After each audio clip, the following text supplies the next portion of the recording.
할렐루야. 예, 반갑습니다. 우리는 계속해서 성경적인 공동체라는 그러한 말씀으로 함께 은혜를 나누고 있습니다. 지난 시간에 하나님이 원하시는 공동체, 성경적인 공동체는 무엇일까? 우리가 함께 고민해 봤습니다. 그것은 겸손한 사람들이 섬기는 공동체, 그 교회가 바로 하나님이 원하시는 교회다 하는 말씀을 드렸습니다. 겸손의 가장 좋은 모델은 누구보다 예수님이십니다. 주님께서 나는 마음이 온유하고 겸손하니 나의 멍에를 메고 배우라. 주님께서 겸손한 자라고 이렇게 말씀하셨습니다. 천국에 들어갈 수 있는 자는요, 어린아이와 같은 자, 바로 겸손한 자가 여러분 천국에 들어갈 수가 있습니다.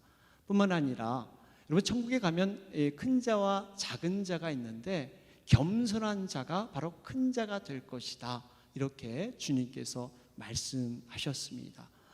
그런데 우리가 이 겸손이라는 것, 어떻게 하면 우리가 겸손해질 수 있을까? 두 가지로 우리가 생각을 해봤죠. 하나는 심령이 가난한 자였습니다. 심령이 가난하다 그러니까 약간 우리가 추상적으로 이렇게 느껴지기 쉬운데, 쉽게 말하면 세상의 그러한 기준, 눈높이를 낮추는 것입니다. 스스로 낮은 마음, 가난한 그러한 마음을 갖는 거예요. 여러분, 가난한 자는 조금의 것에도 감사하고 감격할 줄 아는 자가 가난한 자입니다. 심령이 부한 자는 그 중요함과 귀중함을 알지 못합니다. 또 하나는 우리가 겸손해지기 위해서는 좁은 문으로 들어가야 된다 하는 말씀을 드렸습니다. 여러분, 이 부자의 비유를 우리가 나눴죠. 이 부자가 천국에 가는 것, 그것보다 이 낙타가 이 바늘귀에 들어가는 것이 더 쉽다. 이 바늘귀라는 것은 성벽에 큰 문이 있는데 그 문이 아니라 작은 문을 통해서 여행객들이 밤에 올 때 들어갈 수 있도록 하는 것이 바늘귀의 문이다 하는 말씀을 드렸습니다.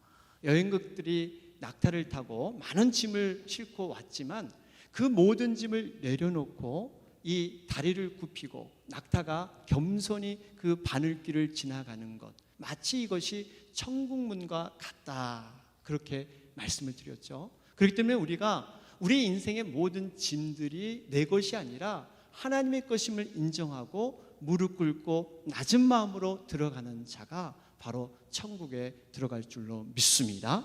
그렇기 때문에 스스로 우리가 낮아지고 겸손해져야 돼요. 물은 반드시 높은 곳에서 낮은 곳으로 흘러가게 되어 있습니다. 낮은 곳에는 항상 물이 넘쳐나게 되어 있죠. 그 낮은 곳에 임하는 자들이 하나님의 은혜의 생수, 그 은혜의 귀한 그 말씀들이 낮은 곳에 충만히 임한다는 사실입니다. 그렇기 때문에 하나님은 낮은 자를 가까이 하세요. 우리가 낮아질 때 주님의 은혜와 성령의 그 충만함이 우리에게 정말 넘칠 줄로 믿습니다. 그래서 우리가 낮아져야 된다는 말씀을 지난 시간에 드렸습니다. 오늘은 우리 성경적인 공동체 두 번째 시간입니다. 오늘은 치유 공동체라는 제목으로 여러분 함께 은혜를 나누길 원합니다.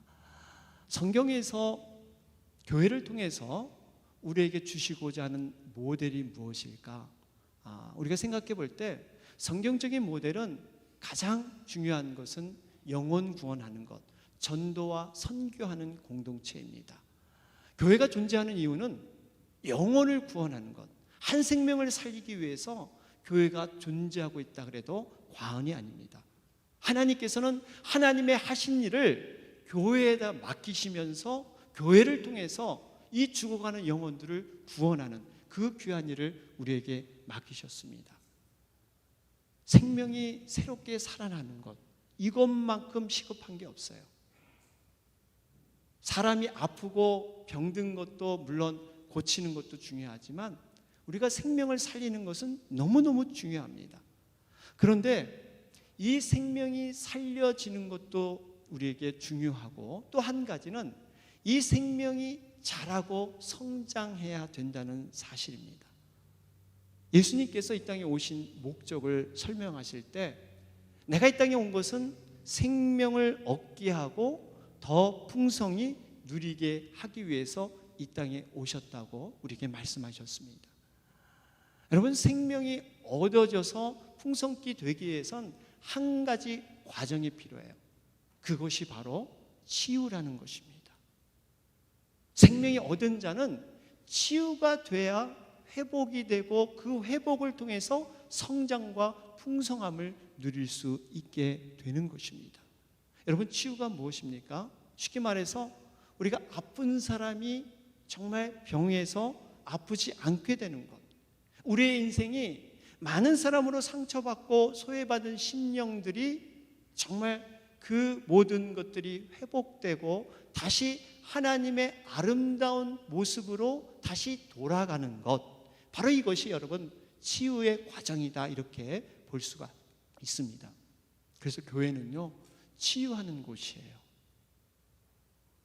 그런데 사람들마다 이렇게 들여다보면요, 다른대로 생각하는 그 이상적인 교회가 있습니다. 누구든지 자신이 생각하는 그런 이상적인 교회들이 다 마음속에 그려져 있어요. 재미있는 것은 이제 한국의 김현숙 씨가 쓴 흔들리는 신앙 붙들어 주소서라는 그러한 글이 있는데요. 그 글에 어느 이민교회 장로님이 등장을 하십니다. 이 장로님은 22년 동안 교회를 108번, 굉장히 많이 바꾸셨죠. 108번 옮겨 다닌 장로님이세요. 1년에 평균 약 5번, 2달에 한 번꼴로 그렇게 교회를 바꾸었다고 합니다. 그 나름대로 이유가 있었어요. 자신이 찾는 이상적인 교회, 그 교회를 끊임없이 찾아다니면서 108번을 옮기게 된 거예요. 어느 교회 가보면 이렇게 좋아서 들어가 보면 또 이런 면이 마음에 안 들고, 또 이것이 좋으면 또 저것이 모자라고, 이러한 그 많은 그 자신의 판단이 있었습니다. 목사님의 설교로부터 시작해서 교회 주보가 어떠느니, 또 찬양대가 어떻으니, 구역 모임이 어떻고, 주방이 어떻고, 교인들의 태도, 교인들의 그 모습 어떤가, 여기에 많은 그러한 영향을 받았습니다. 그러다 보니까 옮기다 보니까 이 108번을 옮기게 되었다고 합니다.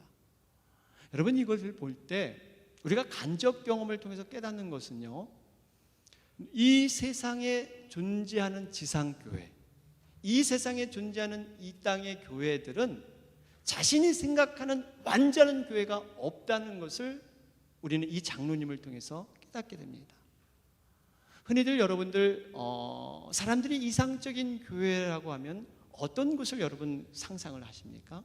여러분은 어떠세요? 이상적인 교회다, 정말 내가 가보고 싶은 교회다 생각할 때 어떤 머릿속에 그림이 그려지십니까? 아마 이런 그림이 아닐까요?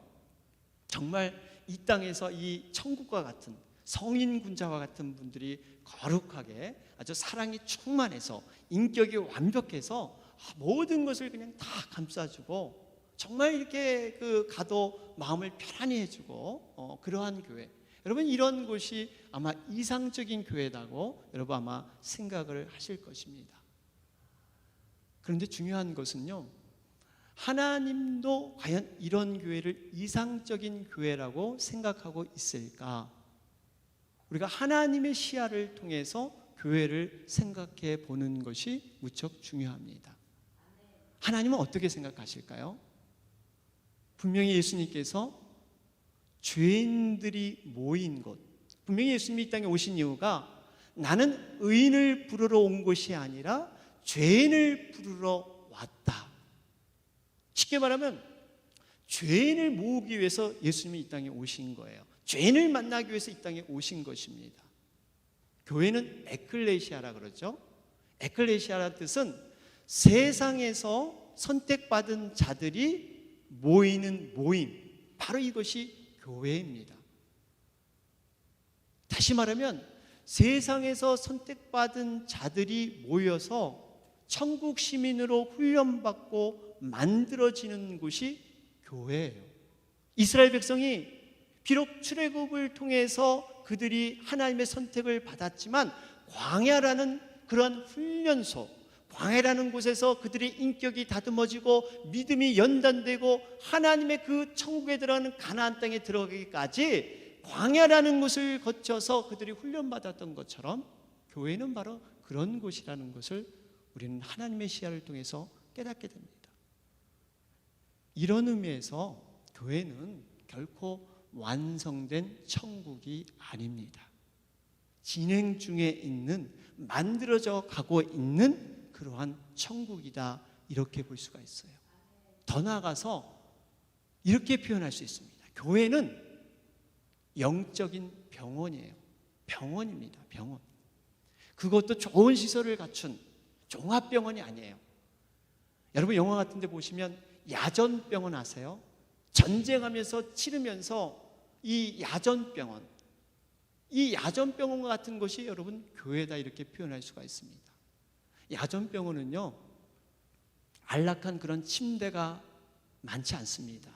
더군다나 의사 선생님도 많이 부족하고요, 때로는 공급되는 그 의약품도 모자라서 많이 어려움을 겪는 곳이 야전병원이에요. 환자들은 소리칩니다. 나부터 빨리 고쳐달라고, 내가 아프다고 많은 사람들이 소리쳐요. 겉으로 보기 너무나 어수선하고 이것이 과연 병원인가 할 정도로 참 부족해 보이지만, 그러나 놀라운 것은 그 야전병원에서도 치유의 역사가 일어난다는 사실입니다. 보기에는 어리숙해 보이고 보기에는 부족해 보여도 그곳에서 놀라운 그러한 병이 낫는 역사들이 일어나요. 왜 그럴까요? 의사 선생님이 바로 예수님이시기 때문이에요. 병원장은 예수님이세요. 그 시스템이나 어떤 공급되는 게 부족할지 모르지만 바로 예수님께서 친히 치료하시고 다스리기 때문에 이러한 병고침, 이러한 치유 역사들이 거기에 일어난다는 사실입니다. 이 야전병원과 같은 곳, 바로 이것이 오늘 나오는 본문의 에베소 교회입니다. 이런 의미에서 이 에베소 교회는 어떻게 보면 우리가 생각하는 이상적인 교회가 아니라 하나님께서 생각하는 이상적인 교회의 모델이 바로 이 에베소 교회가 될 수가 있습니다. 성경엔 여러 가지 많은 교회들이 있는데 이 에베소 교회를 우리가 묵상해 보면 하나님께서 이 에베소 교회를 어떻게 사용하셨는가 하는 것들을 우리가 통해서 다시 한번 교회관에 대해서 우리가 견주어 볼 수가 있습니다. 이 에베소 교회는 원래 처음에는 이상적인 교회가 될 수 있는 조건이 굉장히 많았던 교회였습니다. 우리 사람들 보통 이렇게 물으면요, 이상적인 교회가 뭐라고 생각하십니까? 보통 이렇게 질문을 하면 처음에 이런 대답을 하세요. 교회가 먼저 위치가 좋아야 된다. 일단 찾아가기 좋아야 된다. 이 교회가 어디 구석진 데 있으면 이게 안 되고 교통이 편리해야 되고, 또 요즘은 주차장 얘기하잖아요. 가는데 파킹장이 없어. 그러면 너무너무 힘들어합니다. 우선 이 위치와 이 파킹장이 좋아야 된다 하는 얘기를 합니다. 근데 이 에베소 교회가 사실 위치가 굉장히 좋았어요. 소아시아 지역 가운데 교통의 중심지였습니다. 에베소를 통하면 모든 것을 통할 수 있는 지역이 바로 이 에베소 지역이었어요. 모든 사람에게 이상적인 교회라고 충분히 매력 있는 곳이 에베소 교회였습니다. 또 다음으로 한번 이렇게 물어보면요, 이런 대답을 하세요. 그 교회 목사님이 누구신가? 목사님 말씀이 어떤가? 목회자가 누군가? 이거에 많은 이상적인 교회를 생각하시더라고요. 여러분 그렇습니까? 우리 이 교회를 보면요, 에베소 교회를 보면 목회자가 참 훌륭했잖아요. 이 교회를 창립하신 분이 누굽니까? 그 뛰어난 사도 바울, 대단한 영성가고 성령이 충만한 그러한 분이셨습니다. 이 사도 바울은 보통 교회를 개척하면 1년, 길게는 2년, 굉장히 짧게 그 교회 사역을 하고 새로운 교회 개척을 위해서 떠나는 것이 보통 이 사도 바울의 행보였습니다. 그런데 유독히 이 에베소 교회에서는 거의 3년에 가깝게 두란노 서원에서 말씀을 가르치면서 제자 훈련을 시켰던 곳이 바로 이 에베소 교회였습니다. 이유는 모르겠어요. 사도 바울이 굉장히 애착을 갖고 열심히 그렇게 사역했던 곳이 이 에베소 교회였어요. 그랬더니 놀라운 능력이 일어났잖아요. 말씀을 가르쳤는데 성령의 그 인도함을 통해서 바울의 손수건이나 앞치마를 병든 자에게 얹으니까 낫게 되고, 이 악귀, 귀신 들린 자가 쫓겨나는 이러한 놀라운 역사들을 제자들에게 보여주었습니다. 그러니까 제자들을 말씀만으로 가르친 게 아니라 그 말씀의 능력, 성령의 그 능력까지도 제자들에게 체험시켜 준 거예요. 이러한 제자들이 바로 에베소 교회의 정말 요소요소의 중직을 맡고 있었습니다. 그러니까 얼마나 정말 이 그 훌륭한 목회자 밑에서 열심히 제자 훈련 받은 사람들이 이 모인 교회, 여러분 이상적인 교회가 되지 않겠습니까? 참 사람들 보기에 그렇게 판단할 수가 있습니다. 마지막으로 하나 더 있어요. 이 에베소 교회가 이상적인 교회가 될 수 있었던 이유가요, 교인들의 이 문화 수준, 교육 수준이 높았습니다. 어떤 분들이 이 교회 이렇게 한번 오시면 이 교인들을 쫙 보잖아요. 교인들의 수준이 어떤가 이렇게 쫙 살피면서 이 교회를 정하는 이런 분이 계시더라고요. 그런데 이 에베소 교회 이 교인들은 굉장히 이 문화적인 그러한 수준이 높았어요. 그 당시 때 이 에베소에는요, 올림픽 경기에 버금가는 그러한 체육 행사를 자체적으로 치를 만큼 그러한 여력이 있었습니다.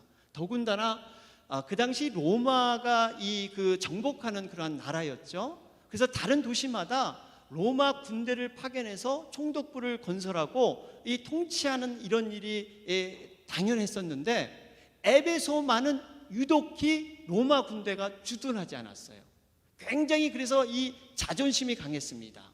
우리 이 도시는 이 로마 군인이 주둔하지 않아. 여러분 스위스 같은 나라가 영세 중립 국가잖아요.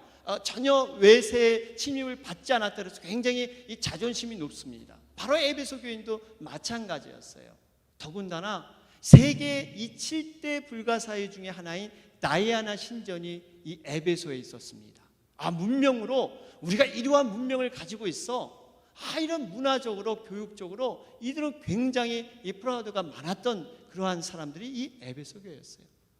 여러분 한번 생각해 보세요.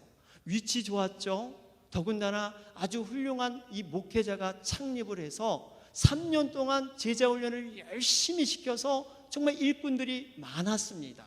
더군다나 이 교인들의 수준도 굉장히 높았어요.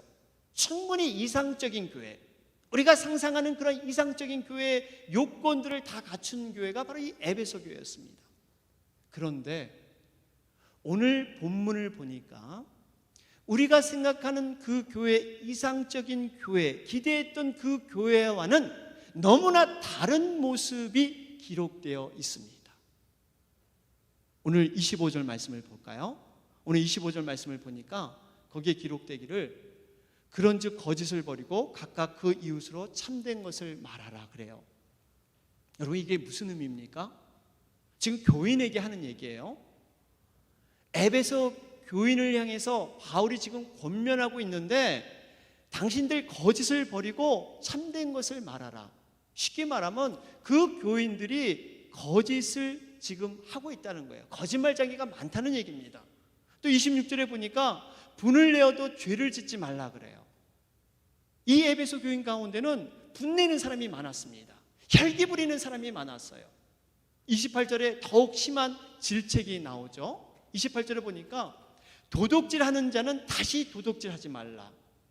여러분 세상 사람들이 도둑질해도 나쁜데 교인 가운데 지금 도둑질하는데 그 도둑질 다시는 하지 말라, 지금 이렇게 권면하고 있습니다. 더군다나 29절에 보니까 29절에는 무릇 더러운 말은 입 밖에도 내지 말라. 더러운 말을 했다는 거예요. 서로가 흉보고 서로가 수군거리고 서로가 욕을 하고 뒤에 가서 음담패설 얘기하고, 교인들이 그랬다는 거예요. 여러분 어떻게 생각하십니까? 이런 교회 상황을 본다면 이 교회는 정말 내가 생각하는 이상적인 교회야, 내가 정말 가고 싶은 교회야. 여러분 이 상황에서 여러분 그렇게 얘기할 수 있으시겠습니까? 아마 대부분은 아니라고 하실 거예요. 우리 눈으로 보기에는 너무나 부족하고 너무나 연약한 이 교회가 바로 에베소 교회였습니다. 그런데요, 하나님께서는 생각이 다르셨어요. 이러한 교회를 통해서 하나님의 일을 이루시는데 놀라운 상상하지 못하는 그러한 일을 하나님은 계획하셔서 이루시고 계십니다. 그것이 바로 사도행전 19장에 나오잖아요. 바울을 흉내냈던 이런 마술사가 거짓으로 그렇게 꾸몄다는 것이 들통이 나기 시작합니다. 성령의 사역이 그 당시에 모든 사람에게 임하는데 하나님에 대한 그 경외감, 그 두려움이 모든 교인 가운데 임하게 돼요. 그러다 보니까 에베소에 거하는 유대인들이나 헬라인들 가릴 것 없이 다 이 일을 두려워해서 주님을 높이면서 회개하는 놀라운 일들이 그곳에 일어나게 됩니다. 에베소 교회는요, 예수님 중심, 말씀 중심, 성령 중심, 이런 것을 통해서 하나님의 능력이 일어나는데 하나님께서 상상하지 못하는 흥황하는 역사들, 말씀이 부흥하는 역사를 통해서 이 에베소 교회를 정말 주님이 쓰시는 교회로 만들어 버리십니다. 그 예가 사도행전 19장 20절에 나오잖아요. 거기 보니까 이와 같이 주의 말씀이 힘이 있어 흥황하여 세력을 얻으니라. 말씀이 흥황하다 보니까 하나님을 믿는 자들이, 예수님을 영접하는 자들이 에베소 교회를 통해서 놀랍게 확산되는 거예요.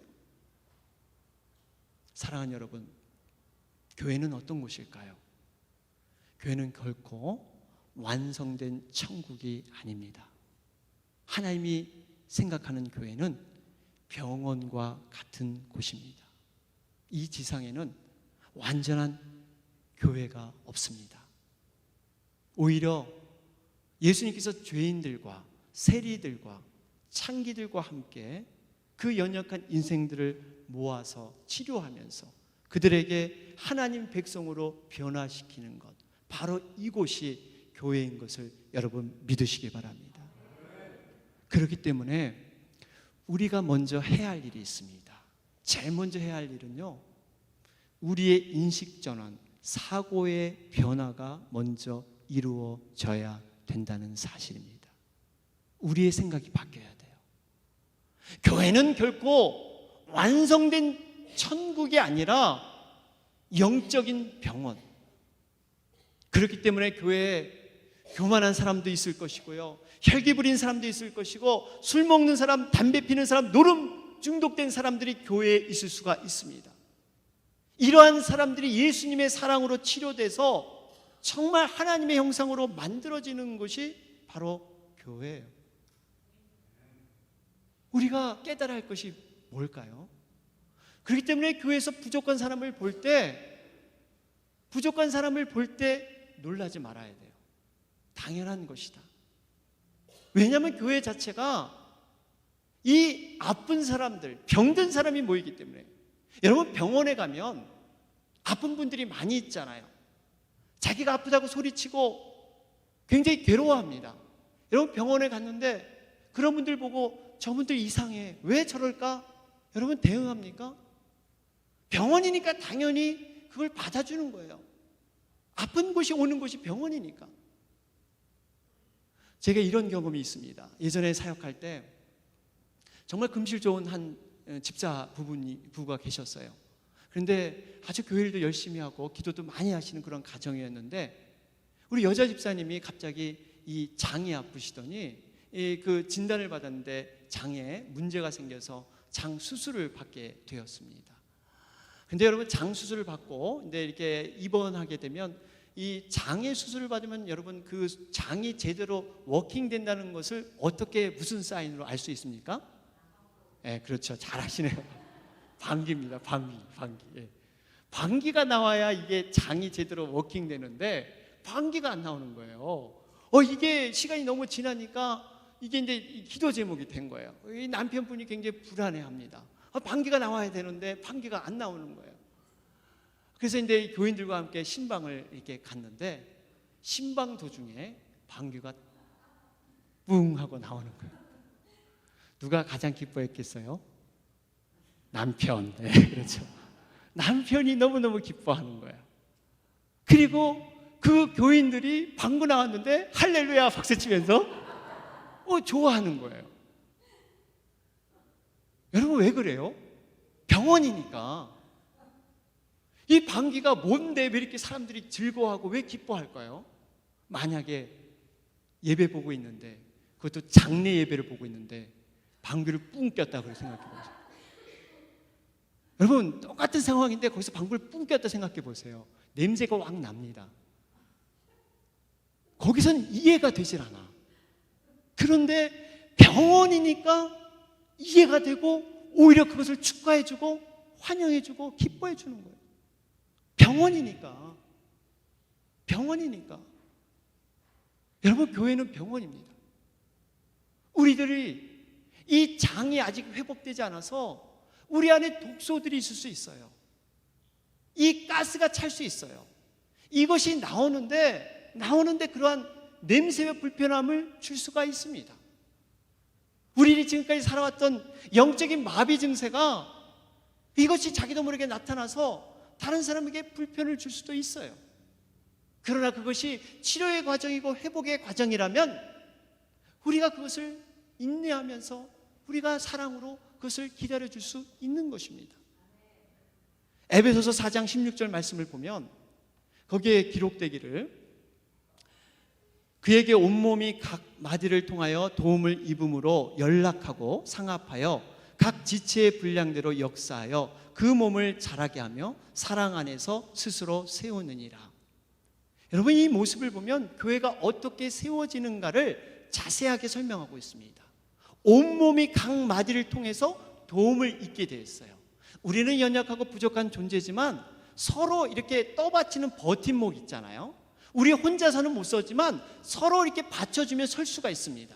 그런 가운데 서로 연락되고 서로 도움을 주고받는데 그 지체의 분량대로 그 몸을 자라게 하시고 사랑 안에서 완전히 세워지게 하는데 그걸 누가 하느냐? 바로 성령님이 이루실 줄로 믿습니다. 우리가 연약하지만 이렇게 서로 버틸 때 성령님께서 그것을 스스로 세워가게끔 하는, 자라가게 하는 그런 과정이 있으세요. 여러분 교회는 스스로 세워져가는 자정 능력이 있습니다.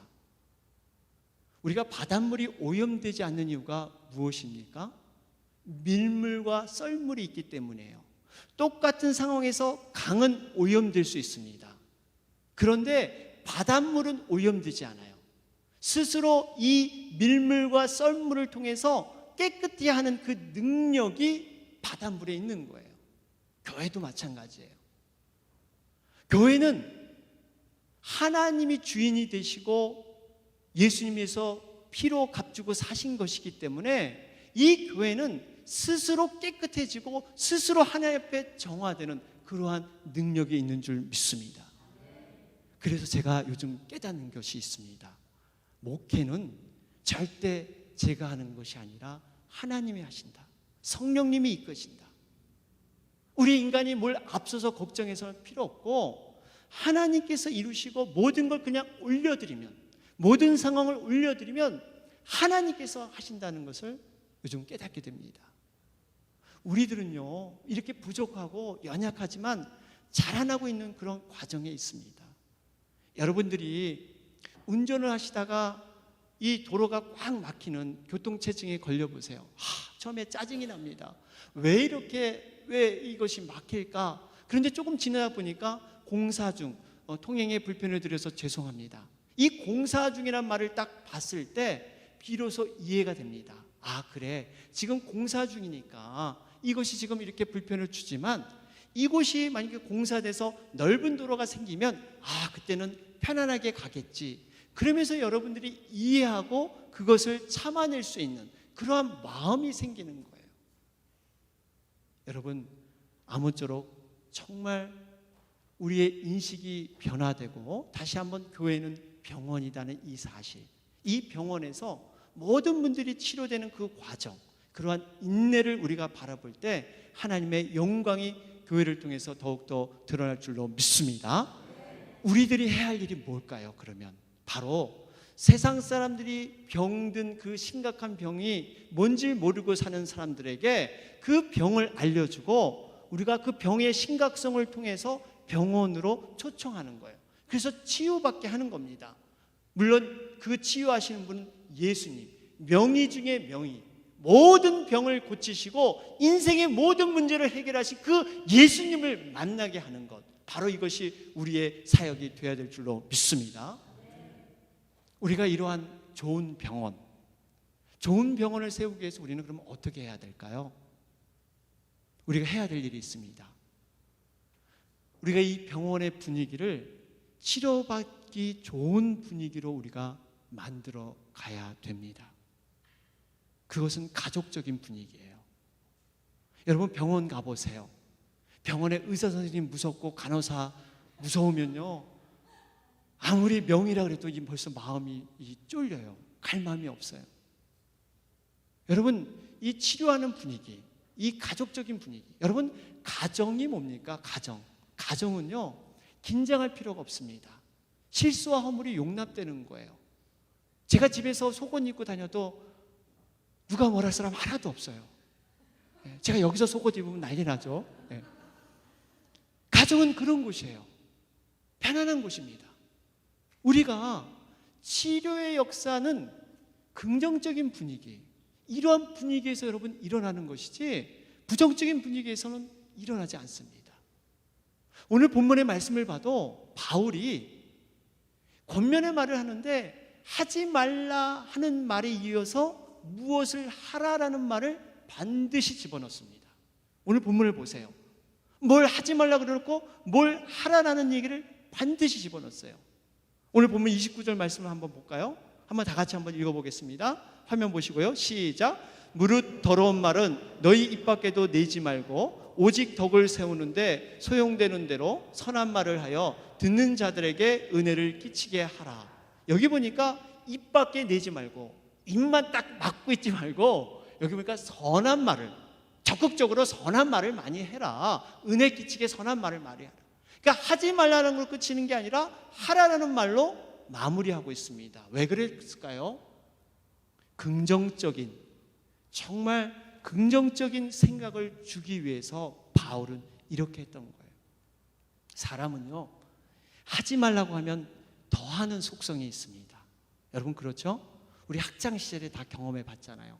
학교에서 하지 말라 그러면 왜 이렇게 하고 싶은지, 가지 말라는 곳은 왜 이렇게 가고 싶은지. 여러분 커서는 별거 아닌데 그때는 왜 이렇게 가고 싶었어요? 여러분 안 그러셨습니까? 동감이 가시면서 감사합니다. 그런 모습이 있잖아요. 그러니까 우리가 긍정적인 그러한 분위기, 긍정적인 사고 갖는 게 굉장히 중요합니다. 우리가 지난 시간에 여러분 겸손에 대해서 배웠는데, 겸손 인간이 스스로 내가 낮아지려고 하면 참 어렵습니다. 내가 정말 내 것을 내놓은 거 참 어려운데요, 그 겸손해지는 방법, 긍정적인 생각을 바꿔보면 남을 높이면 돼요. 남을 칭찬해주고 남을 격려해주고 남을 정말 올려주면 내가 낮아질 줄로 믿습니다. 이것이 긍정적인 생각의 변환이에요. 내가 낮아지려고 그러고 내가 이렇게 정말 가까스로 내려가려고 하니까 힘든데 남을 올려주는 거예요. 사랑하는 여러분, 이 치료의 과정은 정말 칭찬과 격려, 이러한 긍정의 분위기에서 여러분 이루어지심을 믿으시기 바랍니다. 그러면서 결론적으로 이제 교회는 병원이고요, 이 병원은 가족적인 분위기, 긍정적인 분위기에서 치료가 되는데, 가족적인 이 긍정적인 분위기를 위해서 우리 각자가 해야 될 일이 있습니다. 그 해야 될 일이 무엇일까요? 자신의 중심성을 벗어나는 것입니다. 나의 중심성. 사람은 타락한 이후에 누구에게나 예외 없이 자기의 중심성이 자리에 잡고 있습니다. 모든 것이 이고이즘, 내 자신의 모든 그 잣대와 판단과 기준으로 모든 사고의 체계가 그것을 통해서 생각하고 판단하고 말하게 되어 있습니다. 자기의 중심성이 있어요. 오늘 본문 31절 말씀을 보면 31절의 말씀에 너희는 모든 악독과 노함과 분냄과 떠드는 것과 회방하는 것을 모든 악의와 함께 버리고, 그래요. 이 교회 생활을 하다 보면 우리가 알게 모르게 많은 상처를 서로 주고받게 됩니다. 우리는 구원받은 비록 하나님의 자녀이지만 아직까지 온전히 성화되지 못하기 때문에 부족한 모습이 우리 가운데 있어요. 멀리서 볼 때는 좋아 보였는데 가까이 하면 고슴도치의 그 가시가 서로를 껴안으려고 그러면 서로 찌르는 경우가 많이 있습니다. 그러면 왜 하나님께서 나 혼자 그냥 하나님 잘 믿고 신앙생활 잘하면 되지 왜 이렇게 어렵게 서로 찌르고 왜 이런 아픔을 겪어야 합니까? 하나님 이유가 있어요. 우리 자신이 혼자 서면 나의 가시가 보이지 않습니다. 여러분이 저 산으로 들어가고 여러분이 혼자 그렇게 가셔서 신앙생활하면 내 자신의 모난 부분, 연약한 부분이 보이지 않아요. 우리가 함께 부족하지만 모여서 신앙 공동체를 이루고 함께 이런 신앙의 성도의 교제를 할 때 비로소 상대방을 통해서 나의 보잘함을 발견하게 되는 거예요. 이 가시는 내 스스로 뽑아질 수 없습니다. 서로가 깎이고 부딪히는 가운데 이 가시가 꺾어질 줄로 믿습니다. 오늘 본문을 보니까 악독, 노함, 분냄, 떠드는 것, 회방, 이 모두가 자기 중심성에서 출발을 합니다. 모두가 자기 중심성이에요. 여러분, 우리가 얼마나 자기 중심성을 많이 갖고 있습니까? 제가 예전에 얘기 드렸잖아요. 제가 이렇게 다른 차 앞에 가면 뭐예요? 나는 차선 변경, 법적인 차선 변경. 다른 분이 내 앞에 딱 오면 저 불법적인 끼어들기, 저런 나쁜 사람, 뭐 이렇게 되는 거죠. 예?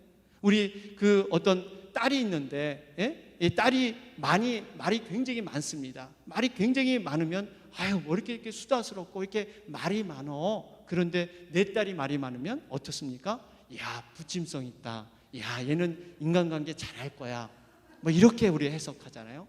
어떤 애가 있는데 이게 남의 애가 굉장히 눈치가 빠르고 약삭 빠릅니다. 아유, 애가 왜 저래? 너무 애 같지 않네. 우리 애가 그러면 뭐라 그래요? 야, 영리해서 그래. 뭐 이렇게 해석하는. 여러분, 얼마나 우리가 우리 중심적인지 몰라요.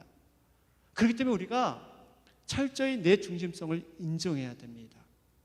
그러면서 모든 상황과 사건에서 객관화시키는 그러한 작업을 우리가 해야 돼요. 내 생각, 내 의견, 내 상황을 내려놓고 기도하면서 묵상해 볼 필요가 있습니다. 이것이 객관화시키는 작업이에요. 내 중심성이 주관성으로 보면 답이 안 나와요. 그런 말 있잖아요.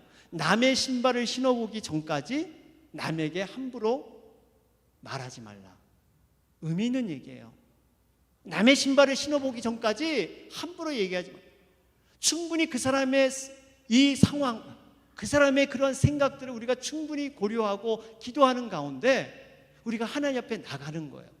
그러면서 그것을 하나님께 올려드리면서 하나님의 뜻, 성령님을 의지할 때 주님이 가장 무엇을 원하실까? 이 상황에서 나를 통해서 원하시는 것이 무엇일까를 우리가 붙들 때 비로소 나의 중심적인 독소는 빠져나갈 줄로 믿습니다. 나아가서 성숙한 우리의 신앙인이 돼야 되는데요. 이 성숙한 신앙인이 바로 세례 요한과 같은 이타 중심, 하나님 중심. 세례 요한은 정말 내 뒤에 오시는 분은 예수님, 그는 흥하였고 나는 쇠하리라. 나는 망하리라. 그는 영광받고 나는 낮아져야 된다. 여러분, 이것이 성숙한 신앙의 모습이지 않겠습니까? 사랑하는 여러분, 오늘 말씀을 정리하겠습니다. 교회는 결코 성인 군자들이 모인 완성된 천국이 아닙니다. 병원과 같은 곳입니다. 부족한 자들이 모여서 한 용광로에서 깎이고 부딪히고 녹아지는 그러한 과정이 바로 교회의 삶입니다. 이것이 치료의 과정인 것입니다. 우리가 바라봐야 될 공동체가 무엇일까요? 주님이 원하시는 성경적인 공동체는 서로 긍휼히 여기며 용서하는 마음으로 함께 대하는 공동체.